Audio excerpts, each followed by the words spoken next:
महाराज गुलाबाराम जी भी एक राम राम गौरव प्रतिशाली है समाज का। गुरु महाराज उनको भी आप बुलाना चाहिए।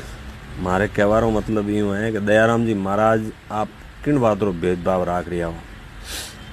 आप भेदभाव क्यों करो। आपने मतलब समाज रा बहुत बड़ा मंत्र बनाया अनु मतलब आ थोड़े वे के मतलब कह रहे भी हाथे समाज में भेदभाव करो, समाज में बंटवारो करो, बहुत गलत है। आप महाराज गुलाबाराम जी रे हाथे जो भी आपने पत्रिका में नाम नहीं लिखा हो, आपने मतलब उन्होंने नहीं बुलाया तो उन्होंने भी बुरो लगे। आप समाज रो बंटवारो क्यों करो। और दूसरी बात है हमारे समाज ओपरे समाज रा जितना भी योजना समाज रा है समाज उन्होंने भी निवेदन है कि आप पूछो भाव सी ने के जे भेदभाव क्यों करो। वो भी एक ओपरे समाज रो गौरव प्रतिशाली है।